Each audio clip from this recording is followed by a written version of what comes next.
कहानी छोटी हो या लंबी,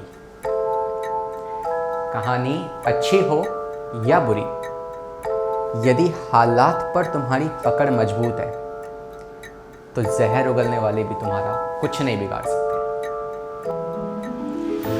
जीवन चाहे कैसा भी हो, तुम्हारा टिके रहना और सही करना जरूरी है। तो जो काम कर रहे हो उस काम को करते रहो। हाय होमो सेपियंस, कैसे हैं आप? स्वागत है हमारी आज की इस मुलाकात में। आज हम बात करने वाले हैं डाइजेस्टिव सिस्टम का लेक्चर नंबर 3। और आज हम क्या पढ़ेंगे?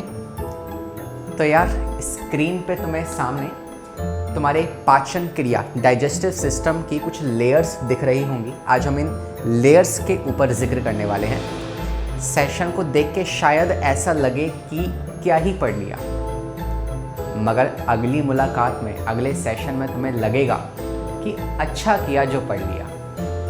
तो आइए शुरुआत करते हैं हमारी आज की इस मुलाकात को।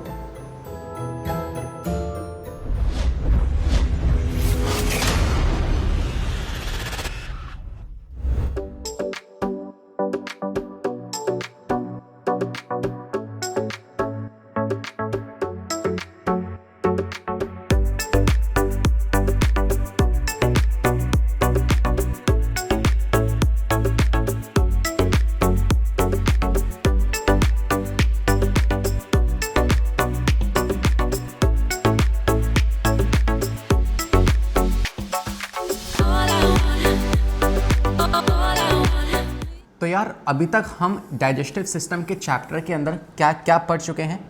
तो यार अभी तक हमने बात कर ली है structure of human digestive system, जहाँ पे हमने देखा था कि यार डाइजेशन का मतलब क्या होता है, न्यूट्रिएंट्स किस किस प्रकार के होते हैं, जहाँ हमने vitamin, minerals, carbohydrate, protein, fat ये सब जाना। फिर हमने बात की न्यूट्रिशन किस किस तरह के होते हैं, mode of nutrition, saprophytic, parasitic, holozoic, symbiotic, ये सब देख लिया। फिर हमारे एलिमेंट्री कैनाल जो हमने हमारे अंदर पाइप है उस पाइप की शुरुआत कर दी थी, और जहाँ पे हमने बात कर ली थी प्रॉपर्ली बक्कल कैविटी के बारे में। आज की इस मुलाकात में हम लोग बात करने वाले हैं histology of alimentary canal. Histology of alimentary canal की आज हम बात करेंगे। इसमें आपको ध्यान रखना है कि देखो जो हम आज पढ़ने वाले हैं ये शायद इतना ज़्यादा इससे सवाल ना बने, लेकिन ये बेसिक क्लियर करने के लिए बहुत ज़रूरी है। आज जो जो बातें मैं लिखवाऊंगा उस सारी बातों को ध्यान से सुनना, प्रोसेस करना, लिखना, क्योंकि ये सारी बातें हमारी आने वाली अगली मुलाकातों में काम आने वाली है। तो ये स्टार्ट करते हैं विदाउट वेस्टिंग एनी टाइम। और सबसे पहले देखो ये एक एनसीईआरटी का डायग्राम है, तो मैं क्या पढ़ाने वाला हूँ मैं आपको हल्का सा फील करा दूँ। हम बात करने वाले हैं कि देखो हमारी बॉडी में जो ये पाइप होता है, राइट, मैंने आपको बताया था कि हमारी बॉडी में एक पाइप होता है, जिस पाइप में सारा काम चल रहा है। आप उसे इनपुट देते हो in the form of food, आपने खाना खाया, उस खाने से ये पाइप जो होता है उससे न्यूट्रिएंट्स को निकालता है, राइट, उससे वाटर को एब्जॉर्ब करता है, इलेक्ट्रोलाइट्स फॉर्म करवाता है, और साथ में एनर्जी भी आपको देता है। और जो चीज़ें बच जाती हैं उसको आप एज अ आउटपुट, मतलब वेस्ट की तरह उसे बाहर निकाल देते हो, राइट। तो ये जो पाइप है, ये जो एलिमेंट्री कैनाल आपकी बॉडी में है, ये कोई पतली सी मेम्ब्रेन तो नहीं होगी, है ना। ऐसे नहीं कि उसको बस पतला सा बना दिया, इसको प्रॉपर प्रोटेक्शन दी गई है। इसके ऊपर काफ़ी सारी मसल्स की लेयर लगाई गई है। कहते हैं ना कि खुद को अगर मजबूत बनाना है तो अपनी बाउंड्रीज़ को पहले बना के रखो, राइट। तो अपने आप को डिसिप्लिन रखो, और जिस तरीके से ये एलिमेंट्री कैनाल के आसपास बहुत सारी प्रोटेक्शन है ना, तो ऐसे ही अपने आप को तैयार करके रखो हर सिचुएशन के लिए। यहाँ पे देखो तो हमें ये जो आपकी एलिमेंट्री कैनाल है इसकी सारी लेयर्स के बारे में जानना है कि बाहर वाली लेयर कौन सी होती है, फिर और अंदर आओगे तो कौन सी लेयर मिलेगी, और अंदर आ जाओगे कौन सी लेयर मिलेगी। तो लेयर्स पे ऐसी बहुत सारी ठोस मसल्स की लेयर्स यहाँ बनाई गई है। उन सभी मसल्स के बारे में हमें जानना है, ठीक है। तो it's like this is the pipe, ये पूरा पाइप है मेरी बॉडी के अंदर। इस पाइप को अगर मैं ऊपर से काट दूँ और इसको ऐसे वाला सेक्शन में आपको दिखाऊँ तो आपको एक सर्कल दिखेगा, और इस सर्कल के इस पाइप के आसपास जो लेयर्स थी वो लेयर्स आपको कुछ इस तरीके से यहाँ पे दिखाई गई हैं। तो आइए इन लेयर्स को पढ़ते हैं, और सबसे पहले मैं स्टार्ट करूँगा पहली लेयर के साथ, ठीक है। तो टॉपिक क्या है हमारा? Histology of alimentary canal, starting with the first one. सबसे पहली जो लेयर आती है वो होती है बाहर वाली सिरोसा। याद रखना 4 लेयर हैं हमारी बॉडी के बाहर, ठीक है। सबसे अंदर वाली लेयर जो होगी आपकी, सबसे अंदर वाली लेयर वैसे फोल्ड होती है, कॉल्ड एज म्यूकोसा। इसके बाहर एक और लेयर आती है जिसे आप कहते हो सब म्यूकोसा, अंदर वाली म्यूकोसा, उसके बाहर वाली सब म्यूकोसा। फिर इसके बाहर एक और मिलती है, उसे आप कहते हो मस्कुलरिस, और सबसे बाहर वाली जो होती है उसे आप कहते हो सेरोसा। तो कितनी हो गई? सबसे अंदर वाली पहली, फिर दूसरा नंबर, फिर तीसरा नंबर और चौथा नंबर। तो टोटल 4 मसल्स जो हैं वो लगाई जाती हैं। डिस्कशन करते हैं इन चारों लेयर्स के बारे में और इन लेयर्स को लेके। ये देखिए, सबसे पहली लेयर जो है वो है आपकी सेरोसा। इस सेरोसा लेयर में क्या आपको ध्यान रखना है कि यार ये जो सेरोसा लेयर है ये बनी होती है सिंपल स्क्वैमस एपिथेलियम या फिर मीजोथेलियम प्लस में कनेक्टिव टिश्यू, प्लस में कनेक्टिव टिश्यू। ठीक है, तो इन 2 चीज़ों से मिलकर ये बनी होती है, 2 तरह के टिश्यू से मिलकर ये बनी होती है। अगर इसके बारे में मैं आपको बताऊं कि ये जो लेयर है तो सबसे बाहर आउटर मोस्ट लेयर है। दूसरा पॉइंट आप यहाँ मेंशन कर सकते हैं कि it is the outer most layer, सबसे बाहर वाली लेयर होगी। ठीक है सर, ये बातें हमें समझ में आ गई है पहली लेयर के बारे में, लेकिन इस लेयर के बारे में स्पेशल बात क्या है? हर लेयर की एक स्पेशल बात होगी। आपको पता है शुरुआत यहाँ से हो रही है ईसोफेगस से और लास्ट जा रहा है एनस तक। ठीक है, तो स्टार्टिंग से लेकर लास्ट तक ये चारों लेयर कवर्ड हो रखी है हमारी एलिमेंट्री कैनाल पे, लेकिन हर एक पार्ट जैसे ईसोफेगस है इसमें कुछ खास बात होगी इस लेयर के बारे में। जो आपके इंटेस्टाइन की लेयर्स हैं वहाँ कुछ नया देखने को मिलेगा, तो उन बातों को नोट करते हुए चलना है। तो इसके बारे में जो नोट पॉइंट आपको ध्यान रखना है पहली लेयर के बारे में वो ये है कि ये सेरोसा जो लेयर होती है ये एब्सेंट होती है। कहाँ पे? ये सेरोसा लेयर जो है ये एब्सेंट होती है आपके ईसोफेगस के अंदर। दूसरा डिसेंडिंग जो कॉलॉन है आपका, है ना, और तीसरा असेंडिंग कॉलॉन। इन 3 जगहों पे ये सेरोसा नहीं होती है। सेरोसा मतलब कि जो एपिथेलियल टिश्यू और कनेक्टिव टिश्यू ये दोनों नहीं पाए जाते, सिर्फ और सिर्फ कनेक्टिव टिश्यू पाया जाता है। ठीक है, तो हम यहाँ क्या लिखेंगे? हम यहाँ पे कहेंगे कि सेरोसा इज एब्सेंट इन, कहाँ पे एब्सेंट होगी? पहला ईसोफेगस, दूसरा ascending colon and descending colon. इन 3 जगहों पर, पहली जगह, दूसरी जगह, तीसरी जगह, ये क्या है? असेंडिंग डिसेंडिंग कॉलॉन, ये लार्ज इंटेस्टाइन के पार्ट होते हैं। ठीक है, तो इन 3 जगहों पे ये सिंपल स्क्वैमस एपिथेलियम नहीं पाया जाएगा, सिर्फ और सिर्फ कनेक्टिव टिश्यू पाया जाएगा। ठीक है, तो आप कहोगे only connective tissue is present. और वैसे कनेक्टिव टिश्यू कौन सा होता है आपने पढ़ा है? बहुत तरह के कनेक्टिव टिश्यू होते हैं। ठीक है, जैसे loose connective tissue, dense connective tissue, specialise connective tissue. तो ये कौन सा है? ये है आपका लूज कनेक्टिव टिश्यू का एरियोलर वाला पार्ट, मतलब ये एरियोलर कनेक्टिव टिश्यू है। ठीक है, तो सिर्फ ये यहाँ पे पाया जाएगा, बाकी नहीं पाए जाएंगे। ये बात आपको ध्यान रखनी है एज अ नोट पॉइंट। ठीक है, एज अ नोट पॉइंट आपको ये बात ध्यान होनी चाहिए। तो ये आपकी होती है पहली लेयर के बारे में जो बातें आपको ध्यान रखनी है वो मैंने यहाँ पे लिख दी है। आती हैं दूसरी लेयर पे। तो जो सेकंड लेयर होती है उसे आप कहते हो, सेकंड लेयर जो है उसे आप कहते हो मस्कुलरिस। मस्कुलरिस लेयर जो होती है ये फर्दर 3 लेयर से मिलके बनी होती है। ठीक है, इट्स लाइक मान लो सबसे बाहर वाली लेयर कौन सी थी? ये थी। और सबसे बाहर वाली लेयर ये थी। इसके अंदर वाली जो लेयर होगी वो बहुत मोटी सी लेयर होगी ऐसे, और ये फर्दर 3 लेयर से बनी होगी, है ना। एक बाहर, इसके बाहर वाला पार्ट होगा, एक इसके अंदर वाला पार्ट होगा, एक बीच वाला पार्ट होगा, इस तरीके से। तो बीच वाली जो लेयर है ये थोड़ी सी मोटी लेयर है और ये 3 फर्दर पार्ट से बनी होती है। तो वो 3 पार्ट कौन से हैं? पहला आउटर पार्ट, जो पहला आउटर पार्ट है, दूसरा मिडिल पार्ट, दूसरी मिडिल मसल जो होती है, या मसल लिख लेते हैं, मस्कुलरिस लेयर है ना, मसल से बनी हुई है। तो आउटर मसल कौन सी होगी, बीच वाली मसल कौन सी होगी, और तीसरा इनर मोस्ट,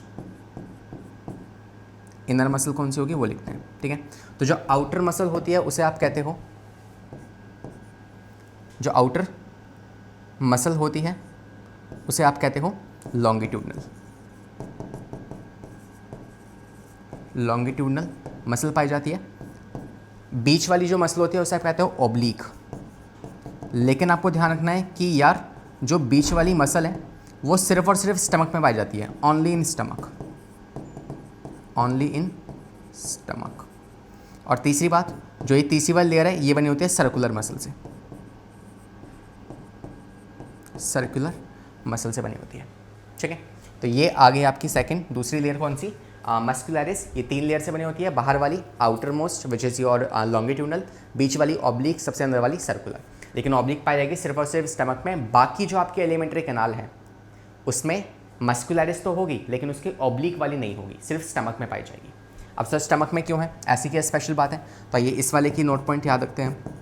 इसका नोट पॉइंट ये बनेगा कि यार ऑब्लिक मसल जो है ये स्टमक में पाई जाती है क्योंकि स्टमक में सबसे ज़्यादा पेरिस्टाल्सिस होती है, सबसे स्ट्रॉन्ग पेरिस्टाल्सिस होती है, ठीक है।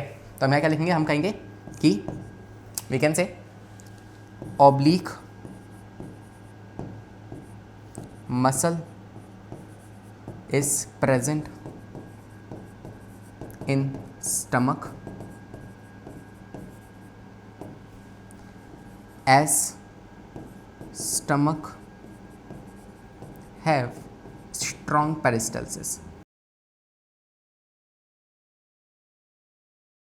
जो स्टमक है उसमें सबसे स्ट्रॉन्ग पेरिस्टाल्सिस होती है, इस वजह से उसमें ऑब्लिक मसल्स भी पाई जाती है, पहली बात। दूसरी बात आपको इसके बारे में ध्यान रखनी है वो ये है कि जो स्टमक है ना, या फिर ये जो लॉन्गिट्यूडनल है और जो सर्कुलर है, इसके बीच में जैसे मान लो ईसोफेगस है ना, या कोई और पार्ट है बॉडी का, तो स्टमक के अंदर जो लॉन्गिट्यूडनल और जो सर्कुलर होगा इसके बीच में एक ना प्लेक्सिस पाया जाता है, नर्व प्लेक्सिस, उसका नाम है माइंट्रिक नर्व प्लेक्सिस।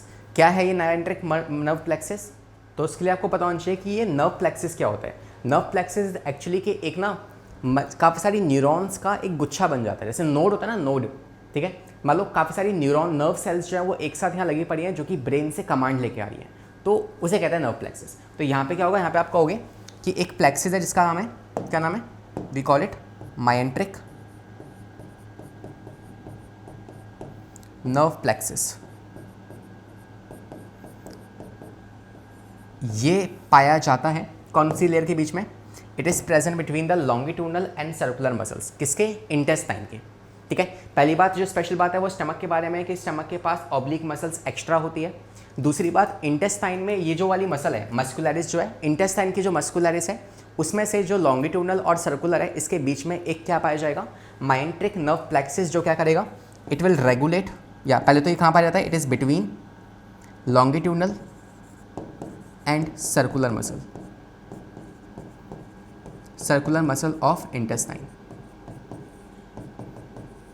और क्या करवाता है, regulate peristalsis, regulate peristalsis. I hope कि ये बात आपको समझ में आ गई होगी, ठीक है। तो ये हो गया सेकंड हमारी लेयर कंप्लीट, जो कि है मस्कुलरिस। आते हैं तीसरी लेयर पे। ये सारी बातें मैं आपको बार बार याद दिलाता रहूँगा सेशन में, जब हम सेशन में आगे बढ़ेंगे और हम बात करेंगे एलिमेंट्री कैनाल की, तो मैं ये सारी बातें आपको याद दिलाऊंगा। देखो अगर को मान लो हम स्मॉल इंटेस्टाइन पढ़ रहे हैं तो मैं आपको स्मॉल इंटेस्टाइन की हिस्टोलॉजी पढ़ाऊंगा, तो मैं आपको याद दिलाऊंगा। देखो सिरोसा थी, फिर आती है मस्कुलरिस, मस्कुलरिस में कहाँ क्या पाया जाता है, माइंट्रिक नर्व प्लेक्सिस, तो वहाँ पे हम इन चीज़ों को याद करेंगे। तो इसके लिए आपको ये आपकी नोटबुक में लिखा होना चाहिए, ठीक है। आते हैं तीसरी वाली लेयर पे। तो थर्ड लेयर जो हमारे पास है वो है सब म्यूकोसा, सब म्यूकोसा, ये तीसरी लेयर होती है। इस सब म्यूकोसा लेयर में जो इंपॉर्टेंट बात आपको जाननी है, पहली बात तो ये बनी होती है सेम आपकी कनेक्टिव टिश्यू से, ये बनी होती है कनेक्टिव टिश्यू से, ठीक है। दूसरी बात, इस वाली लेयर में पाई जाती हैं आपकी सारी ब्लड वेसल्स, ठीक है। तो ब्लड वेसल्स, लिम्फ, न्यूरॉन्स या नर्व, ये सब इस वाली लेयर में आपको मिल जाएंगी। तो this layer contain the blood vessels, lymph and neurons, okay. Next, इसकी इंपॉर्टेंट बात क्या हम याद रख सकते हैं वो ये है कि ये जो सब म्यूकोसा होती है ना, जो ड्यूडेनम की सब म्यूकोसा है, मतलब इंटेस्टाइन में 3 पार्ट्स होते हैं, ड्यूडेनम, जेजुनम और इलियम। जो इंटेस्टाइन का, स्मॉल इंटेस्टाइन का फर्स्ट पार्ट है ड्यूडेनम, उसकी जो सब म्यूकोसा होती है वहाँ पाए जाते हैं ब्रूनर्स ग्लैंड, ठीक है। तो सब mucosa of duodenum have Brunner's gland, ठीक है भाई। इंटेस्टाइन का जो पार्ट होगा, जैसे मान लो ये है क्या, ये है आपका ड्यूडेनम, सीज टाइप की एक जैसे पाइप साइड, ठीक है, ये ड्यूडेनम है, इंटेस्टाइन का पार्ट है। इसके ऊपर बहुत सारी लेयर्स होंगी, सबसे बाहर वाली लेयर, उसके ऊपर वाली, उसके ऊपर ऐसी बहुत सारी लेयर्स होंगी। सबसे बाहर वाली सेरोसा, अंदर आओगे मस्कुलरिस, उसके अंदर आओगे तो सब म्यूकोसा। वो सब म्यूकोसा में क्या पाई जाती है, ब्रूनस ग्लैंड्स पाई जाती हैं, जो क्या करती हैं, ये निकालती हैं एक एल्कलाइन म्यूकस सिक्रीट करती हैं, which do not contain any enzyme. इसके पास कोई एंजाइम नहीं होता, नो एंजाइम, है ना, एल्कलाइन नेचर का होता है ये जो स्टमक से फूड आ रहा है उस खाने को न्यूट्रलाइज करने में हेल्प करेगा, ठीक है। तो इट हैज़ नो एंजाइम, और ये एक तरह का जूस है जो वहाँ से रिलीज होता है ब्रूनस ग्लैंड से। ये बात याद रहेगी आपको, ठीक है। इसके अलावा तीसरी बात भी यहाँ पे आप ऐड कर सकते हो, जो ये है, एक और बात जो आपको याद रखनी है कि यहाँ पे भी, कहाँ पे, यहाँ पे मतलब सब म्यूकोसा, और उसके ऊपर कौन थी, मस्कुलरिस। मस्कुलरिस का कौन सा वाला पार्ट, सर्कुलर, ठीक है। तो मतलब कि ऊपर, सबसे ऊपर मान लो सेरोसा है, उसके नीचे मस्कुलरिस, उसके नीचे कौन आ गई, ये सब म्यूकोसा। तो सब म्यूकोसा और मस्कुलरिस के बीच में एक और क्या मिलेगा आपको, प्लेक्सिस मिलेगा, जिसे आप कहते हो मीजनर्स प्लेक्सिस। मीजनर्स प्लेक्सिस, ये मीजनर्स प्लेक्सिस क्या करता है, ये सिक्रीशन रेगुलेट करता है। मीजनर्स प्लेक्सिस जो होता है, इट इज प्रेजेंट बिटवीन, किसके बीच में, जो इससे पहले वाली लास्ट कौन सी थी, लास्ट तो ये थी ना मस्कुलरिस, उसका भी कौन सा वाला पार्ट था, सर्कुलर, सबसे नीचे की तरफ, ठीक है। तो सर्कुलर मसल्स और इसके सब म्यूकोसा के बीच में पाया जाता है। तो it is present between the circular muscles, circular muscle and सब म्यूकोसा। यहाँ पाया जाता है कौन सा, ये मीजनस प्लेक्सिस। करता क्या है, ये रेगुलेट करता है सिक्रीशन को, रेगुलेट सिक्रीशन।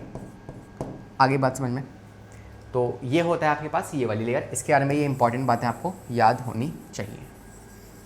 अब आते हैं लास्ट लेयर पे, जो कि है म्यूकोसा। उसके लिए let me add a new slide here, एक नई स्लाइड ऐड कर लेते हैं।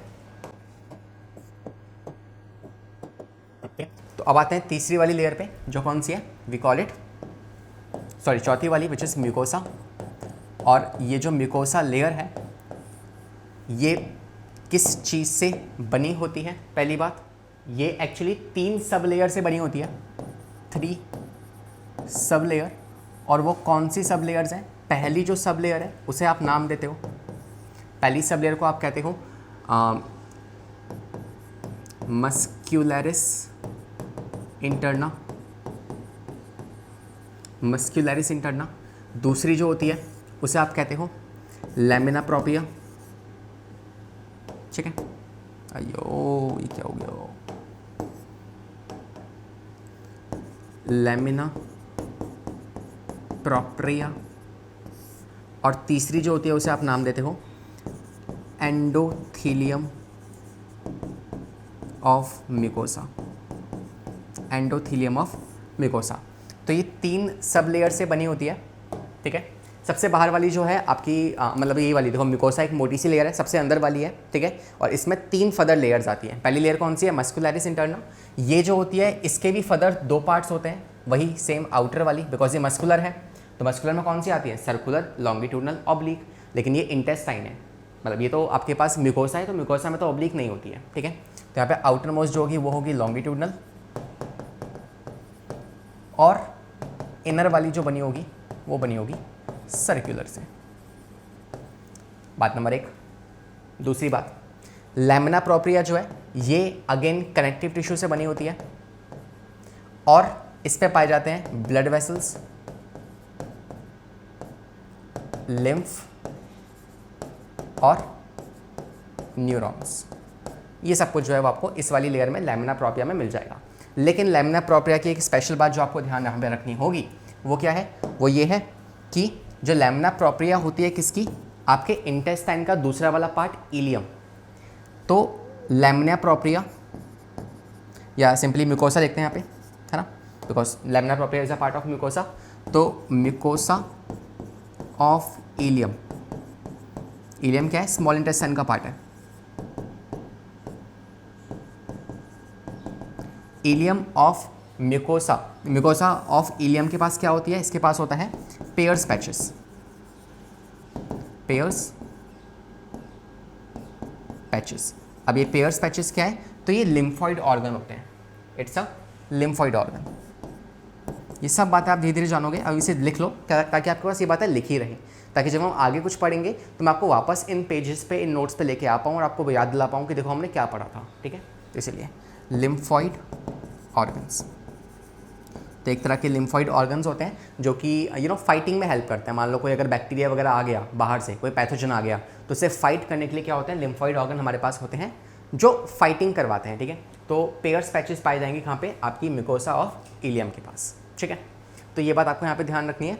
और इसके अलावा लास्ट जो है एंडोथेलियम ऑफ म्यूकोसा, ये बनी होती है सिंपल क्यूबॉइडल एपिथेलियम से, ये बनी होती है क्यूबॉइडल एपिथेलियम से, आई थिंक कॉलमनर एपिथेलियम।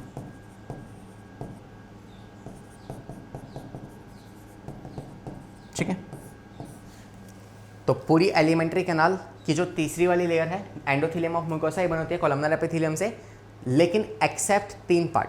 कौन से? एक्सेप्ट पहला oesophagus,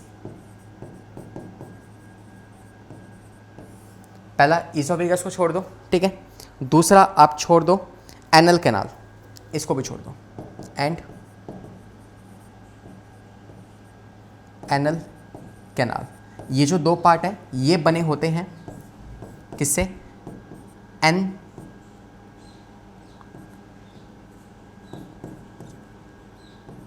NKPSE, which is non-keratinized simple squamous epithelium, SSE, ठीक है। मैं लिख देता हूँ यहाँ पे साइड में, ये एक टिश्यू है एक तरह का, इस टिश्यू से बने होते हैं।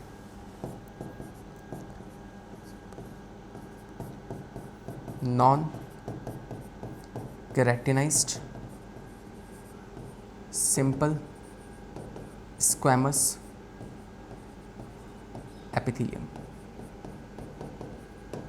ठीक है। तो ये बात जो है आपको इसके बारे में ध्यान रखनी है। क्या बताया मैंने आपको? आई टोल्ड यू कि ये जो है आपके पास पूरी की पूरी एलिमेंट्री कैनाल की जो म्यूकोसा की 3rd लेयर होगी वो बनी होती है कॉलमनर एपिथेलियम से, लेकिन ईसोफेगस की जो ये होगी एंडोथेलियम, वो बनी होगी किससे? नॉन कैराटिनाइज्ड सिंपल स्क्वैमस एपिथेलियम से बनी हुई होगी, और ऐसी एनल कैनाल भी। तो ये बातें हो गई किसके बारे में? आपकी लास्ट म्यूकोसा के बारे में। एक और बात ध्यान रख सकते हो, आपकी जो म्यूकोसा होती है वो क्या बनाती है? जो म्यूकोसा है, म्यूकोसा में आपकी पहली बात तो क्या पाई जाती है? इसमें आपकी पाई जाती है डाइजेस्टिव ग्लैंड्स। पूरी जो म्यूकोसा है ना, एलिमेंट्री कैनाल की जो म्यूकोसा है उसके पास डाइजेस्टिव ग्लैंड्स हैं, या आप कह सकते हो गॉबलेट सेल्स हैं, जो क्या करते हैं? म्यूकस सिक्रीट करते रहते हैं। म्यूकस सिक्रीशन एक इनका काम होता है। दूसरा आप ध्यान रख सकते हो कि जो म्यूकोसा होती है वो फोल्ड बना लेती है, ठीक है। It form folds. अब ये फोल्ड्स अलग अलग तरह के होते हैं अलग अलग एलिमेंट्री कैनाल के पार्ट्स में। जैसे फॉर एग्जांपल अगर मैं बात करूँ स्टमक, स्टमक में अगर ये म्यूकोसा ऐसे फोल्ड हो जा रही है तो क्या बना रही है? स्टमक के अंदर म्यूकोसा फोल्ड होके, म्यूकोसा की जो फोल्डिंग्स हैं वो बनाती हैं रुगे, है ना। स्टमक जैसे मान लो अगर ये स्टमक है ना, स्टमक के अंदर की तरफ ऐसे क्या होंगे? इस तरीके से फोल्डिंग्स होंगे, अंदर वाली लेयर जो होगी वो ऐसे फोल्ड बना लेगी, उसे आप कहते हो रुगे, जो कि फ्रिक्शन इंक्रीज करते हैं और कुछ काम करते हैं, ठीक है। अगर मैं बात करूँ कि दूसरा स्मॉल इंटेस्टाइन के अंदर की जो म्यूकोसा है,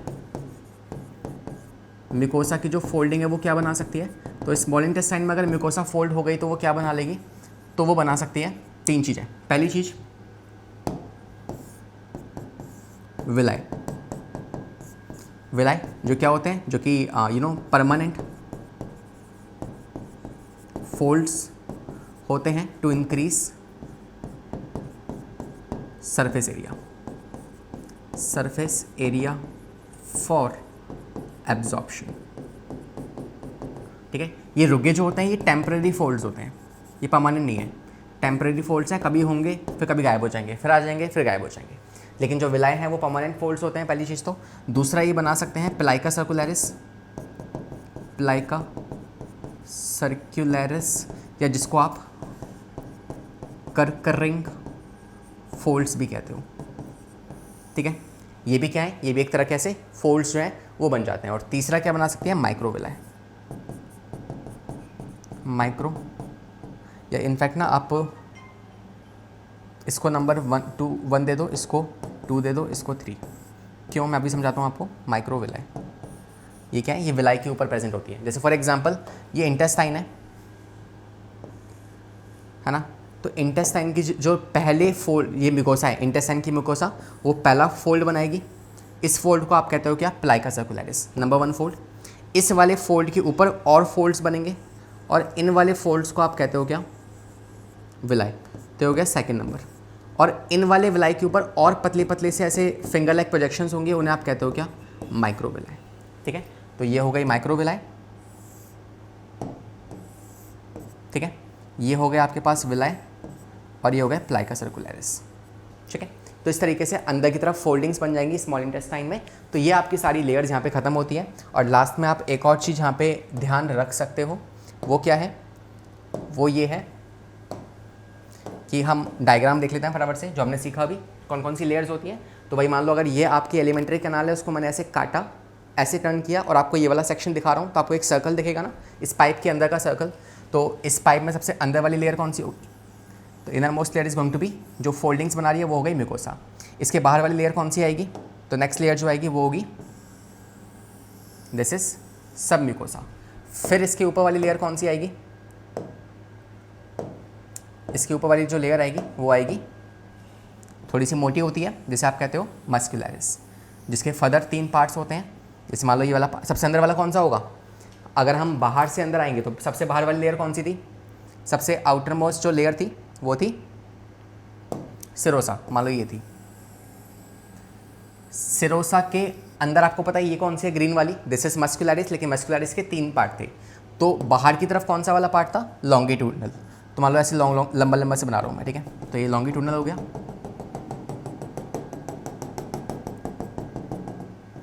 ठीक है। तो मस्कुलरिस लेयर का बाहर वाला पार्ट कौन सा है, लॉन्गिट्यूडनल, और अंदर वाला पार्ट कौन सा है, सर्कुलर, और बीच वाला ऑब्लिक अगर होगा तो सिर्फ स्टमक में होता है, ठीक है। तो ये लेबलिंग कर लेते हैं इसकी।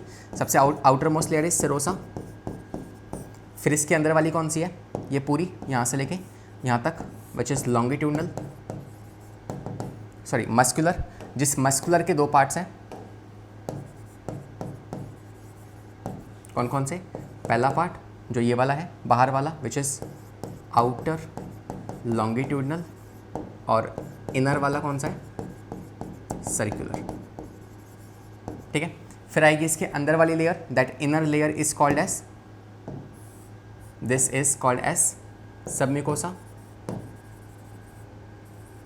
और सबसे अंदर वाली जो लेयर होगी that is simply called as mucosa. जो क्या क्या बना सकते हैं, इसके भी 3 पार्ट होते हैं, outer most muscular interna, second layer lamina propria, और तीसरी एंडोथीलियम। ये क्या बना सकती है, इंटेस्टाइन में बनाएगी विलाई या कर्कर रिंग्स या फिर माइक्रोविलाई, और स्टमक में बनाएगी क्या, रुगे, ठीक है। तो पहली लेयर, दूसरी लेयर, तीसरी लेयर और चौथी लेयर। तो बाहर से अंदर की तरफ ऐसा सीक्वेंस होता है, चाहो तो आप एनसीईआरटी का डायग्राम भी देख सकते हो। ये रहा सबसे अंदर वाली मिकोसा, उसके बाहर वाली सब मिकोसा। सबसे बाहर वाली जो इसके नेक्स्ट होगी वो होगी मस्कुलरिस, जो 2 तरह की होती है, अंदर वाली सर्कुलर और बाहर वाली लॉन्गिट्यूडनल। हमने वैसे से पढ़ा था बाहर से अंदर, तो बाहर वाली क्या हो जाएगी, सर्कुलर, और अंदर वाली कौन सी होगी, लॉन्गिट्यूडनल, और सबसे बाहर वाली कौन सी है, वो है सिरोसा। तो ये चारों लेयर हो गए और बीच में क्या है, ल्यूमन, खाली स्पेस, ठीक है। तो we have talk about this histology. आइए कुछ क्वेश्चंस कर लेते हैं, है ना। तो देखिए, the wall of alimentary canal forms oesophagus to rectum possesses how many histological layers. तो कितनी हिस्टोलॉजिकल लेयर्स होती हैं, 4 होती है, ओके। तो correct answer is option number D. Question को पॉज कीजिए and try it by yourself, है ना। देखें जवाब, कह रहा है identify the order of the following histological layers which are present in the human alimentary canal from oesophagus to rectum. तो आपको वो ऑर्डर पहचानना है, ईसोफेगस से रेक्टम तक कौन कौन सी लेयर्स है मस्कुलर।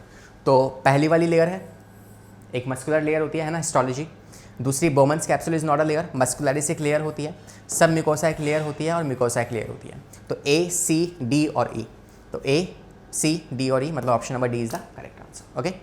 अगला सवाल देखिए ध्यान से, ट्राई बाय योरसेल्फ।